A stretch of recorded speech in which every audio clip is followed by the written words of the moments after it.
प्रारंभ करें पंडित जी। जय जिनेंद्र सभी को। आत्मानुशासन की कक्षा प्रारंभ करते हैं और सबसे पहले करते हैं अपन मंगलाचरण। मंगलाचरण आप सभी की स्क्रीन पर आ रहा है। आप और हम सभी हाथ जोड़कर विनय पूर्वक मंगलाचरण करते हैं। लक्ष्मी निवास निलयम विलीन विलयम निधाय वीरम आत्मानुशासन महम वक्षे मोक्षाय भाव्यानाम। जो लक्ष्मी के निलय रूप उन अविनाशी प्रभु को उर्धार ग्रंथ रचूं आत्मानुशासन भव्य जनों को है स्वीकार, भव्य जनों को है स्वीकार। यह आत्मानुशासन नामक ग्रंथराज है। आज से लगभग 1300 वर्ष पूर्व आचार्य गुणभद्र देव द्वारा इस संस्कृत भाषा में इस ग्रंथराज की रचना हुई। 270 श्लोक इस ग्रंथ के अंदर है और उनमें से हम 180 श्लोक पढ़ चुके हैं, 2/3 भाग पढ़ चुके हैं और आज अंतिम तिहाई, तीसरी तिहाई प्रारंभ हो रही है। 181 नंबर का श्लोक आज अपन पढ़ेंगे। इस 181वें श्लोक को प्रारंभ करने से पहले प्रतिदिन की भांति जो पूर्व श्लोक 180वां कल वाला है, वो यदि आप लोगों में से कोई सुनाना चाहते हैं, उसका अर्थ बताना चाहते हैं, तो आप रेज हैंड कर सकते हैं और हम आप लोगों को बताने के लिए सबसे पहले अनम्यूट कर रहे हैं नीलम जी आपको। आप बताएं। सभी को जय जिनेंद्र।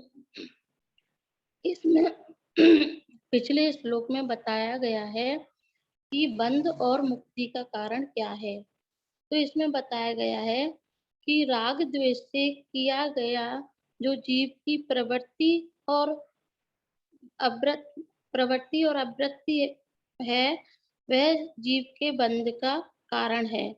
और तत्व ज्ञान पूर्वक की गई जो प्रवृत्ति और अप्रवृत्ति है, वह जीव के मोक्ष का कारण है। इस प्रकार इसमें बंध और मोक्ष का कारण बताया गया है। हाँ जी, बहुत अच्छा आपने बताया नीलम जी, बहुत बहुत धन्यवाद आपके लिए। और अभी ये स्वस्ति जी आपको अनम्यूट किया है, आप क्या बताएंगे? हाँ जी। हाँ, जय जिनेंद्र। जय जिनेंद्र। हाँ, पिछले खंड में हमें बंधन और मुक्ति का कारण बताया गया था। जीव के राग से युक्त प्रवृत्ति और अप्रवृत्ति जीव का बंधन का कारण है तथा तत्वज्ञान सहित प्रवृत्ति और अप्रवृत्ति जीव के मुक्ति का कारण है। इस श्लोक में आचार्य गुरुवत जी कह रहे हैं कि यदि हमें बंधन चाहिए तो राग से युक्त प्रवृत्ति अप्रवृत्ति करें, और यदि हमें मुक्ति चाहिए तो तत्व ज्ञान रूप प्रवृत्ति और अप्रवृत्ति करें। अगर हम पूर्व कर्म के उदय में रागदेश रूप प्रवृत्ति अप्रवृत्ति करेंगे तो वो बंधन का कारण है, और अगर हम तत्व ज्ञान करेंगे, वेद विज्ञान करें, तो ये मुक्ति का कारण है। जय जिनेंद्र। हाँ, जय जिनेंद्र, बहुत अच्छा आपने बताया, बहुत बहुत धन्यवाद स्वस्ति जी। और प्रेमा बाई जी आपका भी रेज हैंड है, हमने आपको अनम्यूट किया है, आप कुछ बताना चाहती हैं? हाँ जी। हमने क्या बताएंगे? अच्छा, कोई दिक्कत नहीं है, आपका रेज हैंड था इसलिए अनम्यूट किया था। और अभी हम इंदिरा जी को सुनते हैं। इंदिरा जी आप बताएं।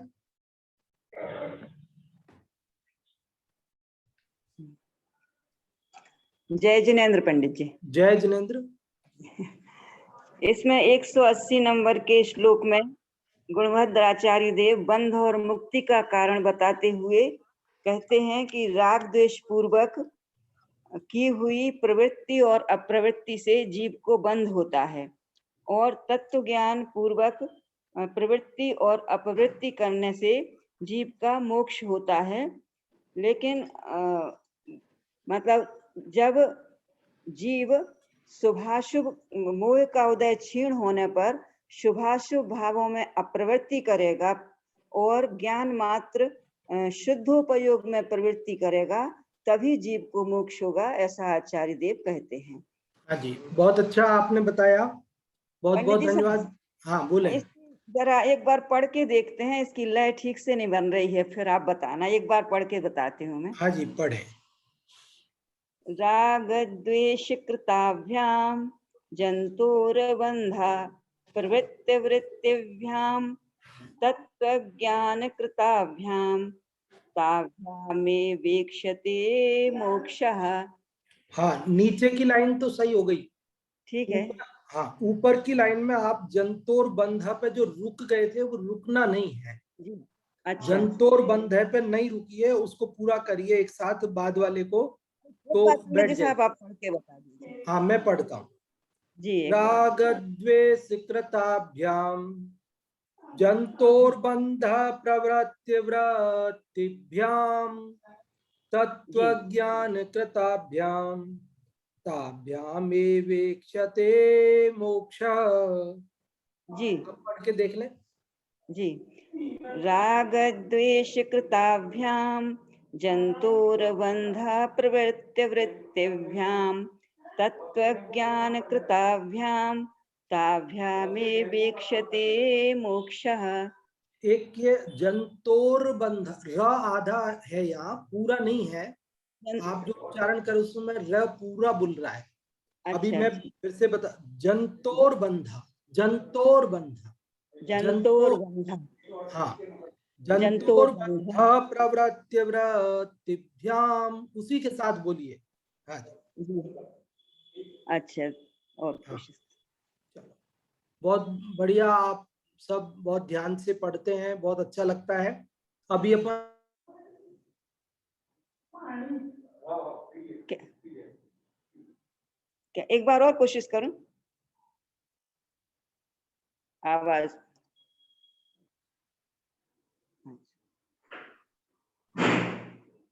हाँ जी, हाँ। राग द्वेष कृताभ्याम जंतुर्बंधा प्रवृत्ति वृत्तिभ्याम तत्व ज्ञान कृताभ्याम ताभ्यामेवेक्षते मोक्षः। हाँ जी, अच्छा पढ़ा आपने। अब अपन आज का जो 181वां श्लोक है उसे जी। पढ़ते हैं। पहले आपकी स्क्रीन पर लगाते हैं, देखिए ये 181वां श्लोक आपकी स्क्रीन पर आ रहा है। ये 181वां श्लोक वही आर्य छंद है, कल जो छंद पढ़ा था वही छंद है। तो कल जैसे पढ़ा था गाथा की तरह, बस उसी प्रकार से आज भी अपने को उसी तरह से पढ़ना है। द्वेषानुराग बुद्धि गुण दोष कृता करोति खलु पापम तद्विपरीता पुण्यम तदुभय रहिता तयोर्मोक्षम। गुण से द्वेष दोष से हो अनुराग बुद्धि तो होता पाप, हो इससे विपरीत पुण्य हो मुक्ति उभय बिन अपने आप। क्या कह रहे इस श्लोक के अंदर आचार्य गुणभद्र देव? तो जैसा कि शीर्षक है पाप पुण्य और मुक्ति का कारण। देखो कल दो चीजों का कारण बताया था, एक बंध का कारण और एक मुक्ति का कारण। और आज क्या बता रहे हैं? 3 चीजों का कारण बता रहे हैं। 3 चीजों का किस किस का कारण? पाप का कारण, पुण्य का कारण और मुक्ति का कारण। दरअसल कल जो हमने 2 प्रकार का पढ़ा था, बंध का कारण और मुक्ति का कारण, तो वहां बंध का कारण, बंध 2 प्रकार का है, एक पाप बंध और एक पुण्य बंध। तो यहाँ पाप बंध और पुण्य बंध के कारणों को अलग अलग करके बता रहे हैं, और मुक्ति का तो जो है सो है ही है। तो इस प्रकार से कल जो 2 भेद करके बात करी थी, आज 3 भेद करके बात कर रहे हैं।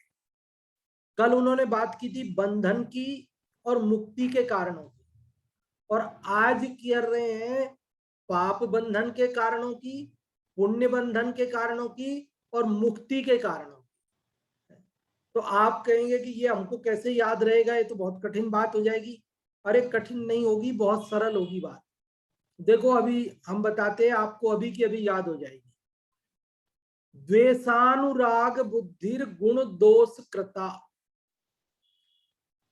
गुण दोष कृता मतलब गुण और दोषों से की गई द्वेषानुराग बुद्धि, द्वेष और अनुराग बुद्धि। क्या समझ में आई? गुणों और दोषों से की गई द्वेष और अनुराग बुद्धि करोति करती है खलु निश्चय से पापम, पाप का बंध करती है। गुण और दोषों से द्वेष और अनुराग जो किया जाता है उससे क्या होता है कि पाप बनता है।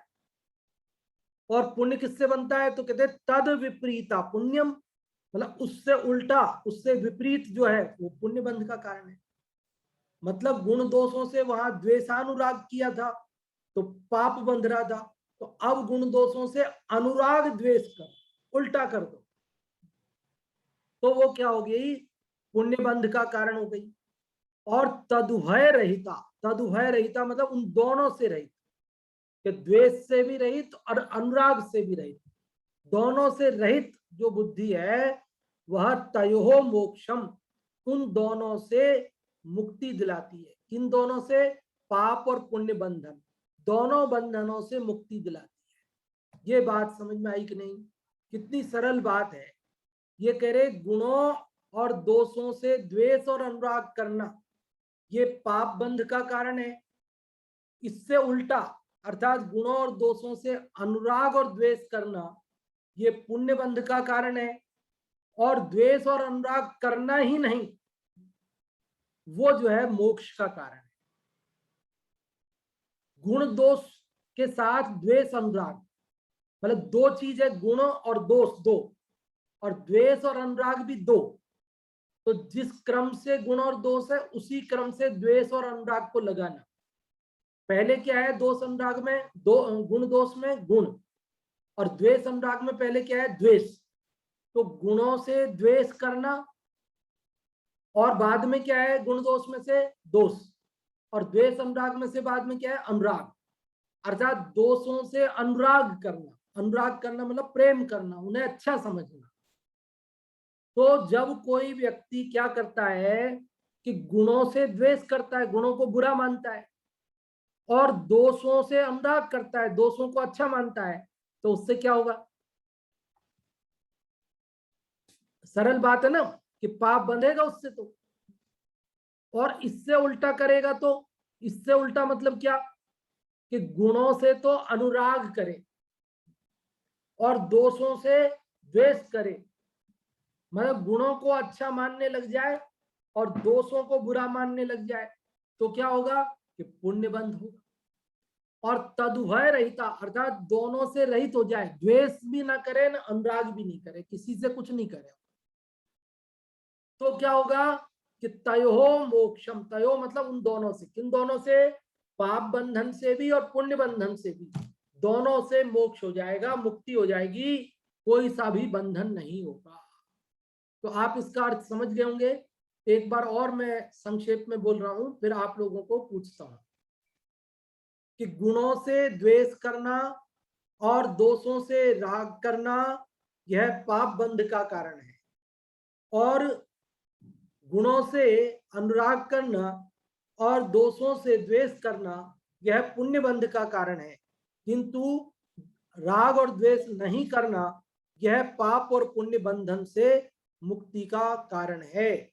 आप में से जो भी अर्थ बताना चाहते हैं वे लोग रेज हैंड कर सकते हैं। पहले संस्कृत से अर्थ बताने के लिए हम पूछ रहे हैं, जो भी आप में से संस्कृत से अर्थ बताना चाहते हैं वही लोग रेज हैंड करें।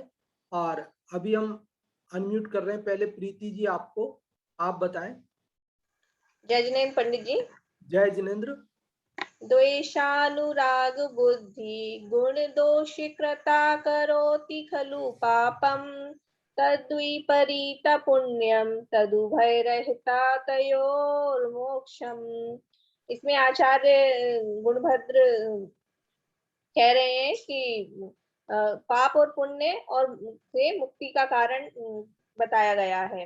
तो जो लोग गुणों से द्वेष करते हैं और दोषों से अनुराग करते हैं, अनुराग बुद्धि रखते हैं, तो वो पाप बंध का कारण होता है। इसके विपरीत जो लोग गुणों से अनुराग रखते हैं और द्वेष रखते हैं तो वहां पुण्य बंध का कारण है। और जो इसके अलावा जो लोग दोनों ही नहीं करते हैं वो मुक्ति का कारण, मुक्ति मार्ग में लगते हैं। हाँ जी, बहुत अच्छा आपने बताया प्रीति जी, बहुत बहुत धन्यवाद। और अभी हिंदी वाले का अर्थ बताने के लिए हम अनम्यूट करेंगे। जो भी लोग हिंदी से बताना चाहते हैं वे लोग रेज हैंड रख सकते हैं। और हिंदी से बताने के लिए हम अनम्यूट कर रहे हैं श्रद्धा जी, आपको, आप बताएं। जय जिनेन्द्र। गुण से दोष से हो अनुराग, बुद्धि तो होता पाप हो, इससे विपरीत पुण्य हो, मुक्ति उभय बिन अपने आप। जो गुण से द्वेष और दोष से अनुराग करता है, अनुराग बुद्धि होती है, उससे पाप होता है। और इससे विपरीत यानी गुण और दोषों से, यानी गुणों में अनुराग और दोषों में द्वेष बुद्धि करता है, उससे पुण्य उपार्जन होता है। और इन दोनों से रहे जो अपने स्वरूप का, आत्मा का अनुभव करता है, उससे मोक्ष प्राप्त होता है। बहुत अच्छा आपने बताया। अब हम संस्कृत या हिंदी वाले का पाठ करने के लिए अनम्यूट करते हैं। रंजना जी, आप किसका पाठ करेंगी, संस्कृत या हिंदी का?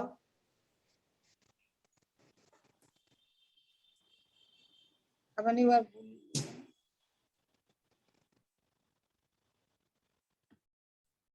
हिंदी वाला।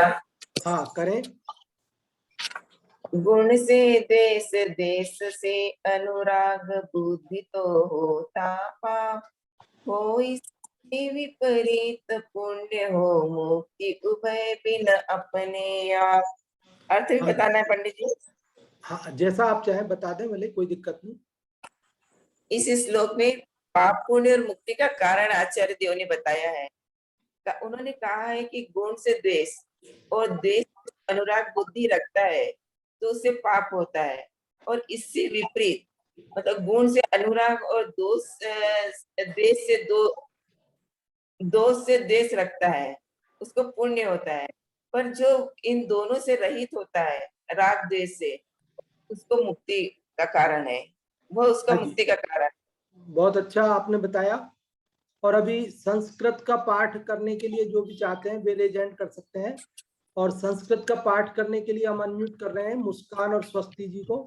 मुस्कान, स्वस्ति जी, आप में से कौन करेंगी पाठ संस्कृत वाले का? हाँ, जय जिनेन्द्र। मुस्कान करेगी आज ना? करिए, करें। द्वेषानुराग बुद्धि गुण दोष कृता करोति खलु पापम, तद्विपरीता पुण्यम तदुभय रहिता तयोर्मोक्षम। बता दें? हाँ, बता दीजिए। हाँ, गुण और दोषों से की हुई द्वेष अनुराग करना पाप बंध का कारण है, और तथा गुण और द्वेषों से की हुई अनुराग और द्वेष करना पुण्य बंध का कारण है। और अगर दोनों नहीं करेंगे तो यह मुक्ति का कारण है। हाँ, बहुत अच्छा। संक्षेप में ही आपने बिल्कुल सही अर्थ बता दिया। बहुत धन्यवाद, बहुत बहुत। और अब देखिए, और भी अनेक लोग बताना चाहते हैं, लेकिन अभी हम उनको बाद में अवसर देंगे। अभी इसकी चर्चा करते हैं। देखिए इसके अंदर क्या बात अपन ने पढ़ी। अभी अपन ने इस 181वें श्लोक को पढ़ा। इस 181वें श्लोक में 3 चीजों का कारण बताया है। पाप बंधन का कारण, पुण्य बंधन का कारण और मुक्ति का कारण। तो पाप बंधन का कारण बताया है गुणों में द्वेष और दोषों में अनुराग बुद्धि। ऐसे ही इससे विपरीत पुण्य बंध का कारण बताया गुणों में अनुराग और दोषों से द्वेष बुद्धि। और राग द्वेष से रहित बुद्धि जो है वह मुक्ति का कारण है। ये बात पढ़ी अपन ने। तो यहाँ सबसे पहले तो बुद्धि किसको कहा? जो उपयोग है ना, उपयोग, ज्ञान की पर्याय जिसको जानने में लगती है वो बुद्धि कहलाती है। मतलब उपयोग कोई बुद्धि का है, यूं समझ लीजिए आप। तो उपयोग 3 प्रकार का है: अशुभ उपयोग, शुभ उपयोग और शुद्ध उपयोग। तीन प्रकार की बुद्धि हो गई। उपयोग मतलब बुद्धि, बुद्धि मतलब उपयोग। तो तीन प्रकार का उपयोग है, अशुभ उपयोग, शुभ उपयोग और शुद्ध उपयोग। तो अशुभ उपयोग से क्या होता है, तो कहते पाप बंधन होता है। शुभ उपयोग से क्या होता है, तो पुण्य बंधन होता है। और शुद्ध उपयोग से क्या होता है, तो कहते उससे मुक्ति होती है, उससे बंधन नहीं होता है।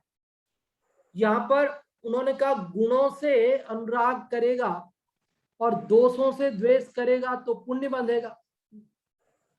तो गुण क्या है और दोष क्या है, तो कहते हैं जिससे आत्मा का भला हो वो है गुण। गुण किसको कहते हैं, यहां पर गुण का मतलब क्या है, वो आत्मा के जो अनंत गुण है ना उनकी चर्चा नहीं है। यह गुण मतलब जिससे आत्मा का भला होता है उसको कहते हैं गुण, और जिससे आत्मा का बुरा होता है वो है दोष। तो जिससे आत्मा का भला हो ऐसी चीज में ऐसे ही उससे अपन अनुराग रखें, और जिससे आत्मा का बुरा हो उससे द्वेष रखें, उसको बुरा जाने, तब तो पुण्य बंध का कारण। और यदि आत्मा का जिससे भला होता है उसको बुरा जाने और जिससे बुरा होता है उसको भला जान ले उल्टा, तो क्या होगा कि पाप बंधन होगा। और यदि हम किसी से भी राग द्वेष नहीं करें तो क्या होगा कि उससे मुक्ति होगी। तो यहाँ गुण और दोष की परिभाषा अपन ने समझी, बुद्धि उपयोग को कहते हैं ये भी बात हमने समझी। और अब क्या शब्द रह गया कि फिर गुण है क्या और दोष है क्या वास्तव में, तो कहते हैं जो धर्म रूप भाव है उनसे आत्मा का भला होता है। इसलिए जो आत्मा का जो गुण है क्या है कि धर्म रूप, धर्म को पोषने वाले जो भाव है वे ही गुण है। और अधर्म भावों से जीव का बुरा होता है, तो अधर्म को पोषने वाले भाव ही दोष है। तो इस प्रकार से हम इसको थोड़ा विस्तार करें तो एक एक के तीन तीन भेद कर सकते हैं। अभी यहाँ कहा ना गुणों से द्वेष करा तो पाप बंधेगा, तो गुणों से द्वेष को हम तीन भागों में बांट सकते हैं कि गुणों से द्वेष करे या गुणियों से द्वेष करे और या गुणों के कारणों से द्वेष करे। समझ में आई वापस, गुणों से द्वेष करे या गुणी, गुणी मतलब गुणों के धारक ऐसे व्यक्तियों से, गुणवानों से द्वेष करे तो वो भी पाप बंध का कारण है। और गुणों के जो कारण है मतलब जिससे गुणों की प्राप्ति होती है उनसे द्वेष करे तो वह भी पाप बंध का कारण है। इसी प्रकार दोष के भी तीन भेद कर सकते हैं कि दोषों से राग करे अथवा दोषियों से राग करे, जिनके अंदर दोष है ऐसे व्यक्तियों से राग करे, अथवा दोष के कारणों से राग करे। तो ये सब क्या है, तीनों पाप बंध के कारण। समझ में तो आ रही बात, कठिन तो नहीं हो रही है कि गुणों से द्वेष, तो गुणों में गुणों से, गुणियों से और गुणों के कारणों से। ऐसे ही दोषों से अनुराग मतलब दोषों से, दोषियों से और दोषों के कारणों से। बाद में बता सकोगे ना, पूछेंगे तो ये तीनों से अनुराग करना ये क्या हो गया, पाप बंध का कारण। और इससे उल्टा तो वही हो गया क्या कि गुणों से, गुणियों से और गुणों के कारणों से अनुराग करना और दोषों से, दोषियों से और दोषों के कारणों से द्वेष रखना, ये पुण्य बंध का कारण है। होता क्या है दरअसल, जब जीव को मोह की तीव्रता होती है, मोह का तीव्र उदय होता है, तो वह गुणों से, गुणियों से और गुणों के कारणों से द्वेष करता है। तीव्र मोह का उदय होता है ना, तो कुछ सूझता नहीं है और उल्टा मानता है मोह अंधेरे में, और गुणवानों से, गुणियों से, गुणों से, गुण के कारणों से द्वेष करने लगता है और दोषों को अच्छा मानने लगता है। दोषों से, दोषियों से और दोष के कारणों से अनुराग रखने लगता है। तो ये अशुभोपयोग है और ऐसे अशुभोपयोग से पाप ही बंधेगा। लेकिन जब मोह जीव का मंद होता है, क्या मोह के तीव्र उदय में तो उपरयुक्त दशा हुई, और जब मोह मंद होता है तो मोह के मंद उदय में जीव क्या करता है, गुणों से, गुणियों से और गुणों के कारणों से अनुराग करता है, दोषों से, दोषियों से और दोष के कारणों से क्या करता है, द्वेष करता है। तो इस प्रकार से उसे पुण्य बंध की प्राप्ति होती है। और जब गुण दोष, किसी से भी कोई राग द्वेष नहीं करता, न गुणियों से न द्वेषियों से, सब समभाव धारण करता है, तब वह मुक्ति को प्राप्त करता है। अब यहां पर आपको ऐसा लग रहा होगा कि पुण्य बंध का कारण और पाप बंध का कारण जो आपने बताया, तो हमारे ये बात समझ में नहीं आई कि ये द्वेष बुद्धि से भी पुण्य बनता है क्या। यहां कहा कि गुणों से राग करे और दोषों से द्वेष करे तो पुण्य बनता है। तो हम तो ये सोच रहे थे कि राग करने से ही पुण्य बनता होगा, द्वेष करने से भी क्या पुण्य बनता है। द्वेष करना तो कोई अच्छी चीज नहीं है। लोग कहते हैं भैया कोई द्वेष मत करो, किसी से कोई द्वेष मत रखो, और लोग बड़े होशियार भी हो गए हैं, व्यवहार कुशल हो गए हैं।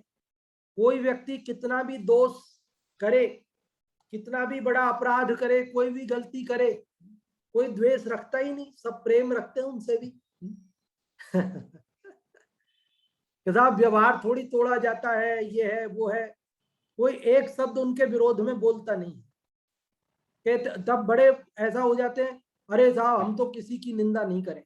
अरे भैया ये निंदा नहीं है, दोषों की अभी हमारी वो भूमिका आ गई कि जब हम राग और द्वेष दोनों नहीं कर रहे हो, जब हम राग द्वेष कर रहे हैं तो ऐसी स्थिति में हमें जो दोष उत्पन्न कर रहा है, दोष कर रहा है, उससे हमें उसकी निंदा करनी चाहिए। उसमें क्या बात है, क्योंकि तभी तो जगत को पता चलेगा कि ये काम करने लायक नहीं है, ऐसा नहीं करना चाहिए।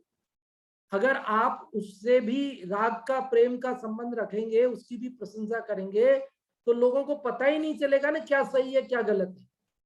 फिर तो लोग ये समझेंगे कि कोई कुछ भी करो, गलत करने वाले की भी सब प्रशंसा कर रहे हैं, सब साथ रह रहे हैं, उसका प्रेम रख रहे हैं, तो फिर कोई दोषों को छोड़ने की बात सोचेगा क्यों। बात समझ रहे हैं। आजकल जो दोषों की अधिकता देखने में आ रही है, उसका कारण भी यही है कि आजकल हम लोगों ने दोष करने वाले से भी प्रेम संबंध बनाए रखे हैं।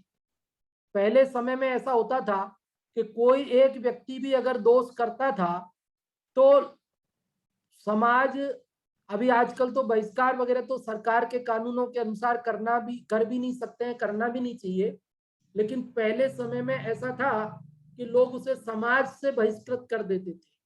लोग उसका रोटी पानी का व्यवहार नहीं रखते थे उससे। उसके यहाँ कोई वो आयोजन करे, सबको भोजन कराए, जिमाए, तो जिमने नहीं जाते, भोजन करने नहीं जाते थे, उसे बुलाते नहीं थे अपने यहाँ पर। तो उसे बड़ा उपेक्षित लगता था, उसको लगता था कि अरे देखो मैंने ये गलती की ना, तो मुझे ऐसा नहीं करना चाहिए। और दूसरों को भी सबको लगता था देखो उसने गलती की तो उसको कोई संबंध नहीं रखता है उससे, तो हमें भी ऐसी गलती नहीं करनी, नहीं तो हमसे भी कोई संबंध नहीं रखेगा। लेकिन आजकल तो हम क्या करने लगे हैं कि जो गलती करता है उससे भी वैसे ही प्रेम संबंध, उसके यहाँ भी जा रहे, उसको भी बुला रहे। तो अब उसको क्या लग रहा है, कोई फर्क नहीं पड़ रहा, हमें क्या फर्क पड़ा। और दूसरों को भी क्या लग रहा है कि उसने ऐसी बड़ी गलती करी, उसको क्या हुआ, कुछ नहीं हुआ उसका। तो कुछ इसीलिए तो आजकल अपराध बढ़ रहे हैं, दोष बढ़ रहे हैं। यहाँ बता रहे हैं भले ठीक है समाज से बहिष्कृत नहीं करो, सरकार के कानूनों का पालन तो अपने को करना ही है। हम जिस देश में रहते हैं उस देश के नियमों का पालन करना हमारी ड्यूटी है, लेकिन कुछ तो उसके प्रति उपेक्षा बुद्धि हो, कुछ तो उसे पता चले कि हाँ मैंने अपराध किया है, और दूसरों को भी ये पता लगे कि अरे देखो ऐसा अपराध करने पर, ऐसे दोष करने पर हमारा भी लोग उपेक्षा करेंगे, हमसे उतना प्रेम नहीं रखेंगे जितना औरों से, गुणवानों से रखते हैं। देखो यहाँ द्वेष बुद्धि से भी पुण्य कैसे बनता है, उसे अपन एक कहानी से समझते हैं।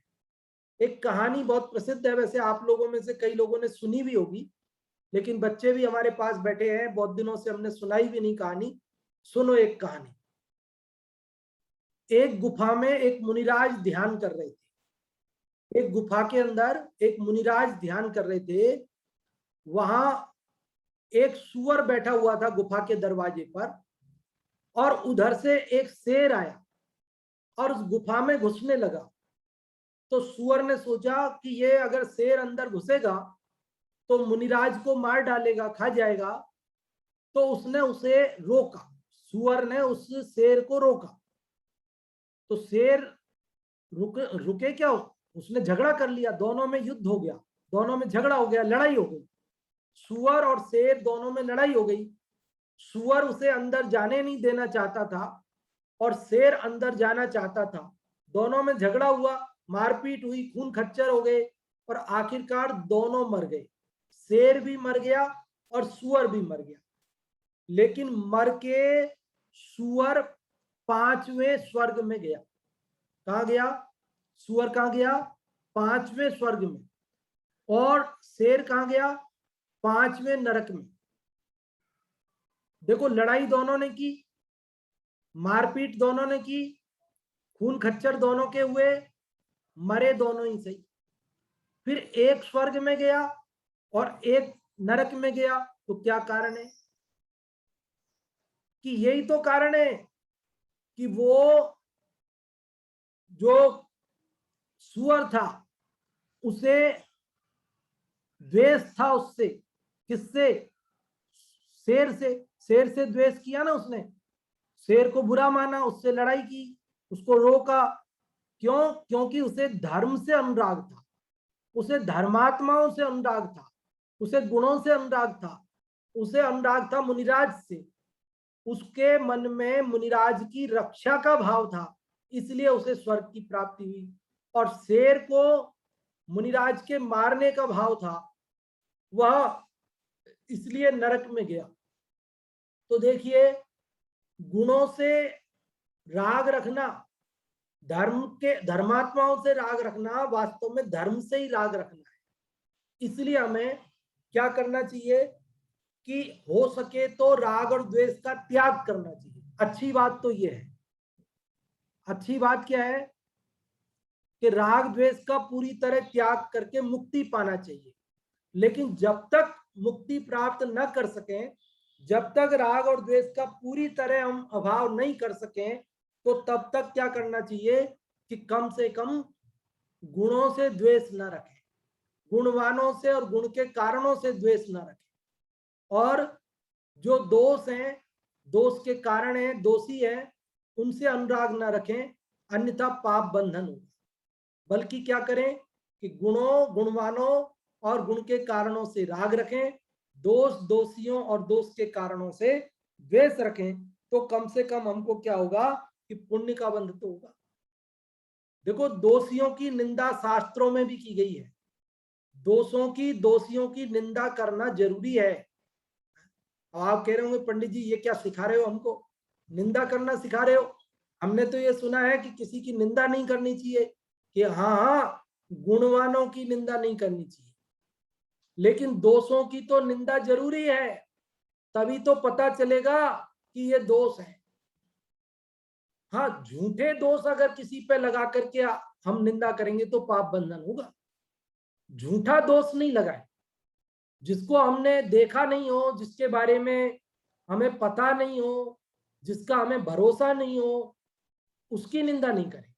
लेकिन हमें अच्छे से पता है कि इसने अपराध किया है, तो फिर हमें अपराध को अपराध कहना पड़ेगा, दोषों को दोष कहना पड़ेगा, गुणों को गुण कहना पड़ेगा। बिन जाने ते दोष गुणन को कैसे तजिए गहिए। यदि गुण और दोषों को हम बताएंगे नहीं तो लोग उनमें अंतर ही कैसे समझेंगे, और अंतर नहीं समझेंगे तो दोषों को छोड़ने और गुणों को ग्रहण करने की जो उनको करना चाहिए वह कैसे करेंगे। तो यहाँ ये बता रहे हैं कि ये 3 कारण बताए। अब तीनों को हम 2 भागों में भी कर सकते हैं वापस, कि शुभ और अशुभ उपयोग दोनों क्या है? अशुद्ध उपयोग। फिर से 3 प्रकार का उपयोग है ना, शुभ, अशुभ और शुद्ध। तो शुभ और अशुभ दोनों अशुद्ध उपयोग, दोनों को एक मिला करके अशुद्ध उपयोग कह सकते हैं, और शुद्ध उपयोग अलग है ही। तो अशुद्ध उपयोग से अर्थात शुभ और अशुभ योग से बंधन होता है, भले वो पाप का हो कि पुण्य का हो, लेकिन बंधन होता है। और शुद्ध उपयोग से क्या होता है कि बंधन नहीं होता है, मुक्ति होती है। और हमें क्या चाहिए कि हमें तो मुक्ति चाहिए, हमें तो बंधन नहीं चाहिए। इसलिए हमें क्या करना चाहिए कि शुद्ध उपयोग में रहना चाहिए, हमें शुभ और अशुभ दोनों से बचना चाहिए, और यदि संभव ना हो तो कम से कम अशुभ से अवश्य ही बचना चाहिए। कई लोग शुभ को पुण्य को ही उपादेय मान लेते हैं, वो कथनचित उपादेय है लेकिन सर्वथा उपादेय नहीं है। पाप से बचने के लिए पुण्य को भला कहा है, लेकिन मुक्ति के मार्ग में वह भी बाधक है। इसलिए ज्ञानी जीव पाप और पुण्य दोनों का नाश करते। पूजन में पंक्ति आती है ना, पाप पुण्य सब नाश के ज्ञान भान प्रकाश। अब कई लोग उस पंक्ति का अर्थ समझ नहीं पाते, वो सोचते कि पाप पुण्य सब नाश के, तो बोले पाप और पुण्य दोनों का थोड़ी नाश करेंगे क्या, ये गलत छप गया होगा। वो क्या समझते हैं, ये किताब में गलत छप गया होगा, ऐसे थोड़ी होता है, कोई पुण्य का थोड़ी नाश करना है, पाप का ही तो करना है। तो उन्होंने क्या समझा कि पुण्य तो को बदल दिया, कई लोगों ने किताबों में बदल दिया और ऐसे कर दिया पाप पुंज सब नाश के ज्ञान भान प्रकाश। उन्होंने पुण्य को क्या कर दिया, पुंज कर दिया। पुंज मतलब समूह, तो पाप के समूह का नाश करके ज्ञान भान प्रकाश। लेकिन बंधुओं, केवल पाप के समूह का नाश करने से केवल ज्ञान का प्रकाश नहीं होगा। जब पाप और पुण्य दोनों का नाश होगा तभी केवल ज्ञान का प्रकाश होगा। इसलिए अगर कहीं गलत छप गया हो या गलती से गलत कर लिया हो अर्थ नहीं समझने के कारण, तो उसे ठीक समझ लेवे कि पाप और पुण्य दोनों का ही नाश करने की बात है। पाप पुंज नहीं है, पाप पुण्य है। पाप पुण्य सब नाश के ज्ञान भान प्रकाश। देखो बात तो और भी, ये अशुद्धि शुद्धि की आ गई तो कई सारी बातें दिमाग में आ गई कि कैसे कई जगह पर अशुद्ध लिखे हुए हैं, अशुद्ध हम लोग पढ़ते हैं, लिखे नहीं है तो भी। लेकिन इस श्लोक से संबंधित भी कुछ बातें मेरे चित्त में अभी डोल रही हैं और केवल 5 मिनट ही बचे हैं, तो बात तो कोई एक ही बताई जा सकेगी। तो अभी हम आपको इस श्लोक से संबंधित ही बात बताते हैं।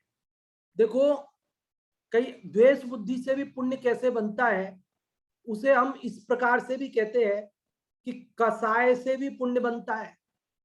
क्या कहा, अरे पंडित जी क्या कह रहे हो आप, कसाय से पुण्य बनता है? कि हाँ, कसाय से पुण्य भी बनता है। कसाय से पुण्य ही बनता है ये हम नहीं कह रहे हैं, कसाय से पुण्य भी बनता है, कसाय से पाप भी बनता है, कसाय से पुण्य भी बनता है। कि पंडित जी ये तो आपने पुण्य भी बनता है पाप भी बनता है, तो हम क्या समझे पुण्य बनता है कि पाप बनता है? कि देखो कसायों का विषय क्या है, उससे निर्णय होगा कि पुण्य बंधेगा कि पाप बंधेगा। आप कसाय किस चीज को लेकर कर रहे हैं, आप जिस चीज को लेकर कर रहे हैं कसाय, उससे निर्णय होगा कि पुण्य बंधेगा कि पाप बंधेगा। यदि आप क्या कर रहे हो कि मान लीजिए जो धर्म के विध्वंसक हैं उनसे क्रोध कर रहे हो, कसाय कर रहे हो, तो क्या होगा, पुण्य बंधेगा। कोई मंदिर तोड़ने आ गया, बोलो कोई मूर्ति उठा के ले जा रहा है, चोरी कर रहा है मंदिर में, और आप उससे क्या कर रहे हो, क्रोध कर रहे हो, उस पर गुस्सा कर रहे हो, उसको चांटा मार दिया आपने, पकड़ लिया उसको, बांध दिया, तो क्या बोलो आपको क्या होगा, पाप बंधेगा पुण्य बंधेगा? कर तो आप क्रोध रहे हो, कर तो आप कसाय रहे हो, लेकिन उससे पुण्य बंधेगा, क्योंकि आपने धर्म से अनुराग किया है, धर्म के साधनों से, क्रोध के विध्वंसकों से द्वेष किया है। और अगर आप धर्मात्माओं से द्वेष करोगे, तो धर्मात्माओं के प्रति क्रोध करोगे, तो जो पूजन करने वाले, मंदिर बनाने वाले, स्वाध्याय करने वाले, उनके प्रति क्रोध करोगे तो पाप बंधेगा। समझ गए ना? ऐसे ही अगर मान धर्म का अभिमान करोगे कि जैन कुल में जन्मिया अभिमान करो रे, तो है तो ये मान कसाय, लेकिन धर्म का अभिमान है, तो ये पुण्य बंध का कारण है। लेकिन यदि आप धन आदि का अभिमान करोगे तो कि मैं करोड़पति, मैं चौड़ा, मैं बाजार सकड़ा, तो ये पाप बंध का कारण है। जल्दी जल्दी चलना पड़ रहा है, टाइम कम है ना। और मायाचार, यदि आप व्यापार में मायाचार करोगे तो वो पाप बंध का कारण है। और यदि आप धर्म रक्षा के लिए, जैसे अकलंक निकलंक ने किया ना, तो धागा डाल दिया मूर्ति के गले में और उलांग गए, तो ये क्या है तो मायाचार, है तो छल है, लेकिन वो पुण्यबंध का कारण है। इसी प्रकार लोभ, धर्म का लोभ है ना, उसमें आचार्य परमेष्ठी के स्वरूप में लिखा, धर्म के लोभी जीवों को उपदेश देते हैं। तो धर्म का लोभ करने वालों को है तो कसाय, लेकिन पुण्यबंध का कारण। और यदि आप धन का लोभ करोगे, विषयों का लोभ करोगे, भोगों का लोभ करोगे, तो ये पाप बंध का कारण है। अभी मैंने संक्षेप में बात रखी, केवल 2 मिनट बचे हैं। हम आप लोगों को अवसर देते हैं कि जिनको किसी को कुछ पूछना हो या बताना हो तो आप रेज हैंड कर सकते हैं। अभी हमने ये 181वां श्लोक पढ़ा, इसमें से जो भी आप बताना चाहते हैं। सबसे पहले इंदिरा जी, आपको अनम्यूट किया है, आप कुछ बताना चाहते हैं या पूछना चाहते हैं? ये इसका श्लोक पढ़ के अर्थ बताऊं इसका? वो तो आपने बता दिया था। ऐसे करते हैं अपन, ये गुड़िया को अवसर देते हैं, ये मुस्कान जी को अवसर दे रहे हैं। स्वस्ति जी, स्वस्ति जी आप बताएं। हाँ, जय जिनेंद्र। जय जिनेंद्र। इस श्लोक, हाँ, इसमें है ना, गुण और दोषों से की हुई द्वेषानुराग करना पाप बंध का कारण है, और गुण और दोषों से की हुई अनुराग द्वेष से करना पुण्य बंध का कारण है। और अगर दोनों नहीं करेंगे तो ये मुक्ति का कारण है। जिससे आत्मा का भला हो उसे गुण कहते हैं, तथा जिससे आत्मा का बुरा हो उसे द्वेष कहते हैं। जो धर्म रूप भाव है उससे जीव का भला होता है, उसे गुण कहते हैं, तथा जो अधर्म रूप भाव है जिससे जीव का बुरा होता है उसे दोष कहते हैं। और जो जिससे पापबंध का